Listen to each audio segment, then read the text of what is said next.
University మంచి భవిష్యత్తు కోసం తెలుగు విద్యార్థులు ఇష్టపడే యూనివర్సిటీ. కాల్ 9059052378 9059052379.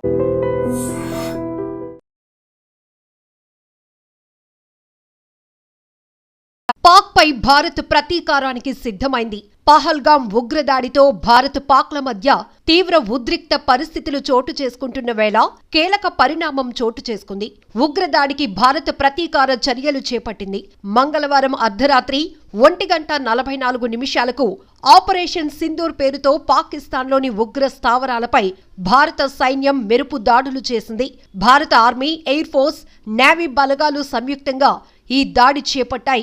మిస్సైళ్లతో లక్ష్యాలపై విరుచుకుపడ్డాయి. పాక్ ఆక్రమిత కాశ్మీర్తో పాటు పాకిస్తాన్లోని ఉగ్ర మౌలిక సదుపాయాలను ధ్వంసం చేశాయి. భారత్పై సీమాంతర ఉగ్రదాడులకు కుట్ర పన్నినట్లు భావిస్తున్న మొత్తం 9 స్థావరాలపై ఆర్మీ దాడులు చేపట్టింది. పూర్తి ఖచ్చితత్వంతో దాడులు చేసినట్లు పేర్కొంది. ఉద్రిక్త పరిస్థితులకు తావు లేకుండా పాక్ సైనిక సదుపాయాలపై ఎక్కడా దాడులు చేపట్టలేదని భారత ప్రభుత్వం పేర్కొంది. దేశవ్యాప్తంగా బుధవారం కేంద్ర ప్రభుత్వం మాక్ డ్రిల్స్ నిర్వహించనున్న వేళ ఈ దాడులు చేయటంతో సర్వత్రా ఉత్కంఠ నెలకొంది. ఆపరేషన్ సింధూర్ పై పలువురు కేంద్ర మంత్రులు, ప్రముఖులు సోషల్ మీడియా వేదికగా స్పందిస్తున్నారు. ఆపరేషన్ సింధూర్ అనంతరం భారత్ మాతాకి జై పేరుతో పలువురు కేంద్ర మంత్రులు, ప్రముఖులు సోషల్ మీడియాలో పోస్టులు చేస్తున్నారు. పహల్గాం దాడికి బాధ్యులను జవాబుదారీగా ఉంచేందుకు కట్టుబడి ఉన్నామని భారత్ వెల్లడించింది. దాడులకు సంబంధించి పూర్తి వివరాలు త్వరలో వెల్లడిస్తామని రక్షణ శాఖ ప్రకటించింది. భారత ప్రభుత్వం ప్రకటన అనంతరం ఇండియన్ ఆర్మీ స్పందించింది. న్యాయం జరిగింది అని ఎక్స్ పోస్టులు చేసింది. మెరుపు దాడులకు సంబంధించిన వీడియోలు సోషల్ మీడియాలో వైరల్ అవుతున్నాయి. అయితే దాడులు చేపట్టిన ప్రాంతాలకు సంబంధించిన వివరాలను భారత సైన్యం ఇంకా వెల్లడించలేదు. మరోవైపు భారత్లోని శ్రీనగర్, జమ్మూ, అమృత్సర్, ధర్మశాల, లేహ్ విమానాశ్రయాలను భారత్ మూసివేసినట్లు సమాచారం. మరోవైపు సరిహద్దులోని పూంచ్, రాజౌరి సెక్టార్లలో పాక్ సైన్యం కాల్పులు ప్రారంభించింది. దీంతో భారత్ సైతం గట్టిగా తిప్పికొడుతోంది. ఎల్ఓసి వెంట ఇరు దేశాల సైనికుల కాల్పులతో ఉద్రిక్త వాతావరణం నెలకొంది. దాడులు జరిగిన ప్రాంతాల్లో మురిట్కే టెర్రరిస్ట్ గ్రూప్ లష్కరే తోయిబాకు హెడ్ క్వార్టర్స్ గా ఉంది. ఇక పంజాబ్ ప్రావిన్స్ లోని బహవల్పూర్లో మసూద్ అజర్ నేతృత్వంలో జైషే మహమ్మద్ స్థావరం ఉంది.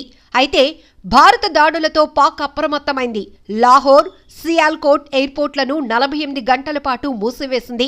భారత్ ప్రతీకార దాడులు చేపట్టిన అనంతరం భారత భద్రతా సలహాదారు అజిత్ డోబాల్ అమెరికా భద్రతా సలహాదారు మార్కో రూబియోతో మాట్లాడారు. దాడుల సమాచారాన్ని ఆయనకు వివరించారు.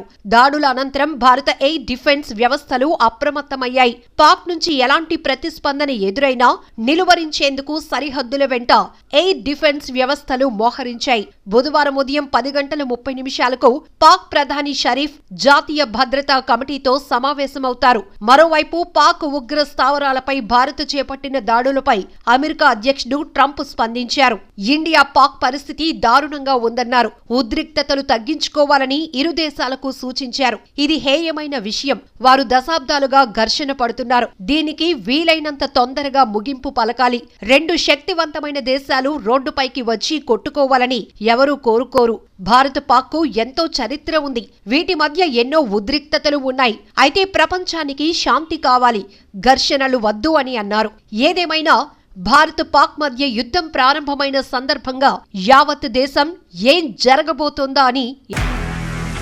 నిజంగా ప్రస్తుతం ఉన్నటువంటి సమాజం దేనికి ప్రయారిటీ ఇస్తుంది?